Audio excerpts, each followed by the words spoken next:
बिस्मिल्लाहिर्रहमानिर्रहीम। अस्सलामु अलैकुम अज़ीज़ तलबा व तालिबात, क्या हाल है बेटा, आप सब ठीक हैं? तो प्यारे बच्चों, जमात अफ्तम की इस्लामियात की किताब है। आज हम इसके सफ़ा नंबर 66 से सबक पढ़ने वाले हैं, माहौल की आलूदगी और इस्लामी तालीमात। तो चलते हैं हमारे आज के सबक की तरफ, जो कि मौजूद है सफ़ा नंबर 66 पर। जी अज़ीज़ तलबा व तालिबात, ये है हमारा सबक आज का, माहौल की आलूदगी और इस्लामी तालीमात। सबसे पहले हम इसकी पढ़ाई करते हैं। आपने इसकी पढ़ाई को घर में मुकम्मल करना है, उस वीडियो को बगौर देखना है और सुनना भी है। मफ़हूम। माहौल से मुराद वो सब कुछ है जिसमें इंसान और दीगर जानदार रहते हैं। मजमूई तौर पर ज़मीन, फ़िज़ा और पानी को माहौल कहते हैं। माहौल की आलूदगी से मुराद माहौल में ऐसी चीज़ों का शामिल हो जाना है जो जानदारों के लिए नुकसानदेह हों। माहौल की आलूदगी में फैक्ट्रियों से निकलने वाला जहरीला मवाद और धुआं, खादों और कीड़े मार अद्वियात का गैर ज़रूरी इस्तेमाल, कूड़ा करकट और गंदगी के ढेर, प्लास्टिक के थैलों का बेजा इस्तेमाल, ट्रैफिक का शोर और गाड़ियों का धुआं, जंगलात की ये जंगल की जमा जंगलात होता है, जंगलात की गैर ज़रूरी कटाई और शहरी आबादगी का बेहंगम फैलाव वगैरह शामिल है। आलूदगी खा किसी किस्म की भी हो, इससे इंसानी सेहत और कुदरती माहौल बुरी तरह मुतासर होता है। ये वजह है कि इस्लाम हमें माहौल को पाक साफ़ रखने की ताकीद करता है। अल्लाह ताला पाक साफ़ रहने वालों को पसंद फरमाता है। इरशाद बारी ताला है, इन्नल्लाह युहिब्बुत तव्वाबीना व युहिब्बुल मुतत्तहिरीन, और अल्लाह ताला पाक रहने वालों ही को पसंद करता है, फरमाता है। ठीक है, पाक साफ़ रहने वालों और तौबा करने वालों को अल्लाह पसंद फरमाती है। पूरा तर्जुमा हो गया इसका। खुद को साफ़ सुथरा रखने के साथ साथ हमें इर्द गिर्द के माहौल को भी साफ़ सुथरा रखना चाहिए और आलूदगी से बचाना चाहिए। माहौल की आलूदगी कई किस्म की होती है, जिनमें चंद का जिक्र दर्ज झेल है। तो सोचिए, दुनिया में हर साल माहौल का दिन कब मनाया जाता है? क्या आप जानते हैं? नबी करीम सल्लल्लाहु अलैहि वसल्लम ने हमें पानी को ज़ाया करने से सख्ती से मना फरमाया है। पानी एक नेमत है, उसे गंदा या आलूदा करना पानी को ज़ाया करने के मुतरादिफ है। सबसे पहले फ़िज़ाई आलूदगी, यानी हवा में जो आलूदगी है ना, उससे फ़िज़ाई आलूदगी बोलते हैं। हवा में मुज़र सेहत गैसों का शामिल होकर हवा को आलूदा कर देना फ़िज़ाई आलूदगी कहलाता है। गाड़ियों, कारखानों और फैक्ट्रियों से निकलने वाला मुज़र सेहत धुआं, गर्दो गुबार और कीड़े मार ज़रिए अद्वियात का बेदरीग इस्तेमाल फ़िज़ाई आलूदगी का अहम असबाब हैं। फ़िज़ाई आलूदगी की वजह से इंसानों में सांस की बीमारियां मसलन टीबी, नाक, कान, आँख और गले की मुख्तलिफ बीमारियां फैल रही हैं। दरख्त और पौधे फ़िज़ाई आलूदगी को कम करने में अहम किरदार अदा करते हैं। दरख्त और पौधे ऑक्सीजन खारिज करते हैं, जो इंसान की बका के लिए इंतहाई ज़रूरी है। नबी करीम सल्लल्लाहु अलैहि वसल्लम ने शजरकारी की मुहिम में सहाबा किराम रज़ी अल्लाह तआला अन्हुम के साथ मिलकर खजूर के पौधे लगाए। आप सल्लल्लाहु अलैहि वसल्लम ने दरख्त लगाने को सदका जारिया करार दिया है। आप सल्लल्लाहु अलैहि वसल्लम ने सरसब्ज़ शदाब दरख्तों को काटने और नुकसान पहुँचाने से सख्ती से मना फरमाया है। आप सल्लल्लाहु अलैहि वसल्लम ने फरमाया, जो मुसलमान पौधा लगाए या खेती करेगा और उससे कोई परिंदा, इंसान या चौपाया खाएगा, चौपाया 4 पाँव वाला जानवर, ठीक है ना, उसको चौपाया कहते हैं, वो उसके लिए सदका बन जाएगा। ये हदीस सही बुखारी शरीफ में है। आगे जी, आबी आलूदगी यानी पानी की आलूदगी। आबी आलूदगी से मुराद पानी की आलूदगी है। पानी में मुख्तलिफ मुज़र सेहत अज्जा का शामिल होकर उसे गंदा या आलूदा कर देना आबी आलूदगी कहलाता है। पानी इंसान ज़िंदगी की बुनियाद है, मगर इंसान को मुसलसल जहर आलूद कर रहा है। सनतों से निकलने वाला जहरीला पानी दरियाओं और नदी नालों में फेंक दिया जाता है, जिसकी वजह से पानी आलूदा हो रहा है। इसके अलावा दरियाओं और समुद्रों में फेंके जाने वाला कूड़ा करकट और ज़राअत में इस्तेमाल होने वाली कीड़े मार अद्वियात की वजह से भी पानी आलूदा हो रहा है। ये आलूदा और जहरीला पानी न सिर्फ इंसानों बल्कि आबी हयात के लिए भी नुकसानदेह। आबी हयात से मुराद होता है जो जानवर पानी के अंदर रहते हैं ना, मतलब मछलियाँ वगैरह हैं, उनको आबी हयात कहते हैं। इस्लाम में पानी को साफ़ सुथरा रखने की ताकीद की गई है।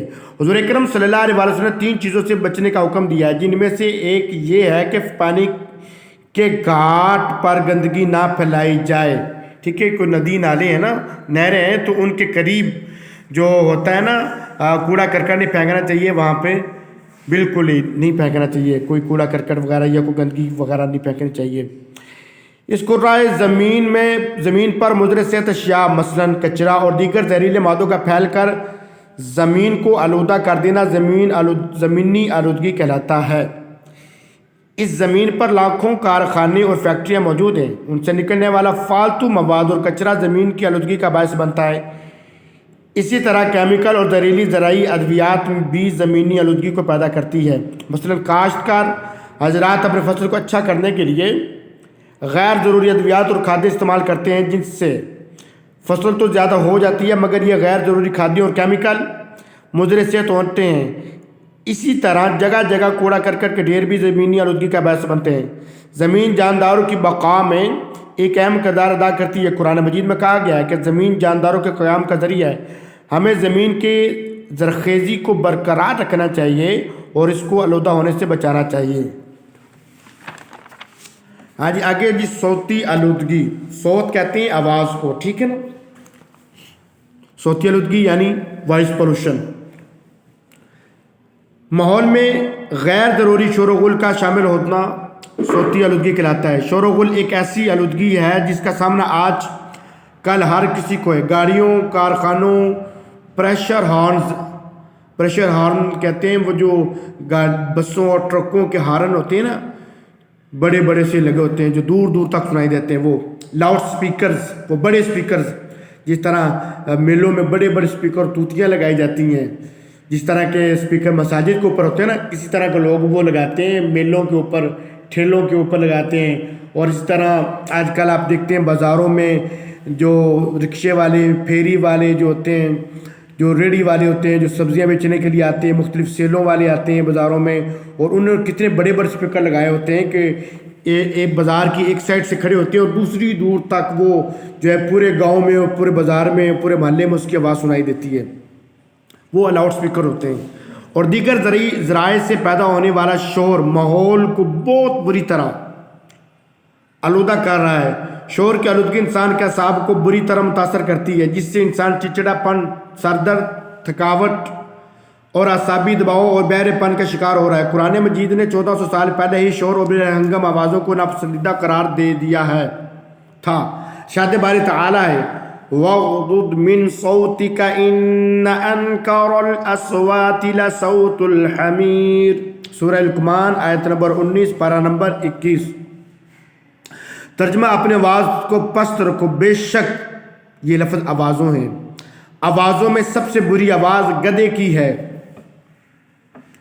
ماحول کی آلودگی کو کم کرنے کے لیے اقدامات۔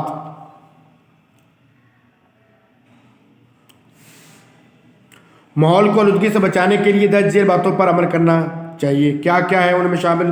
سب سے پہلے ہے کہ گھروں کی صفائی کے ساتھ ساتھ گلیوں اور محلوں کی صفائی کا بھی خاص خیال رکھنا چاہیے، ٹھیک ہے؟ یا جب آپ گھر سے صفائی کرتے ہو تو آپ کے گھر کے سامنے والا جو بازار کے حصہ ہے وہاں سے اگر صفائی کر دی جائے تو اسی طرح ہر شخص اپنے گھر کے سامنے صفائی کرے تو پورا بازار صاف ہو جائے گا، اس طرح پورا محلہ اور اس طرح پورا شہر صاف ہو جائے گا۔ گٹر اور نالیوں کی صفائی کا مناسب انتظام کیا جائے تاکہ گندا پانی ادھر ادھر نہ پھیلے۔ پلاسٹک کے تھیلوں کے بجائے کپڑے یا کاغذ کے تھیلے استعمال کیے جانے چاہیے۔ عوامی مقامات پر صفائی کا بہترین انتظام کیا جانا چاہیے۔ ہر سال شجرکاری مہم کے ذریعے نئے درخت لگائے جانے چاہیے اور پہلے سے لگے ہوئے درختوں کی حفاظت کی جانی چاہیے۔ گھروں اور عمارتوں کی ایسی طرز پر تعمیر ہونی چاہیے جن میں روشنی اور تازہ ہوا کا مناسب داخلہ ممکن ہو سکے۔ کارخانوں، فیکٹریوں سے اٹھنے والے دھوئیں اور نکلنے والے زہریلے مواد کو ٹھکانے لگانے کا مناسب بندوبست ہونا چاہیے۔ خراب اور دھواں دینے والی گاڑیوں کو ٹھیک کروانے کے بعد استعمال میں لانا چاہیے۔ جگہ جگہ تھوکنے، پیشاب کرنے اور گندگی پھیلانے سے پرہیز کرنا چاہیے۔ بے جا شور پیدا کرنے والے آلات سے پرہیز کرنا چاہیے۔ آلہ کی جمع ہوتا ہے، جو آلات شور پیدا کرتے ہیں نا، ہارن ہو گئے، سپیکر ہو گئے، اس قسم کے جو چیزیں ہیں وہ آلہ کی جمع آلات ہوتے ہیں۔ ہمارا دین اسلام ایک صاف ستھرا پاکیزہ مذہب ہے، اس لیے یہ ہمیں صفائی کی تاکید کرتا ہے۔ اگر ہم اسلامی تعلیمات پر عمل کرتے ہوئے زندگی گزاریں تو نہ صرف ماحول کی آلودگی سے چھٹکارا حاصل کر سکتے ہیں بلکہ اسے خوبصورت اور صحت مند بھی بنا سکتے ہیں۔ تو عزیز طلباء و طالبات، یہ تھا ہمارا آج کا سبق، اس کی پڑھائی چلتے ہیں ہمارے آج کی ڈائری کی طرف۔ جی، ہماری آج کی ڈائری ہے جماعت ہفتم، عنوان ماحول کی آلودگی اور اسلامی تعلیمات، اسلامیات، صفحہ نمبر 66 تا 68 کی پڑھائی کریں۔ آپ نے یہ سبق اچھی طرح پڑھنا ہے اور اس کی پڑھائی بھی اچھی طرح آپ نے کرنی ہے۔ السلام علیکم ورحمۃ اللہ وبرکاتہ۔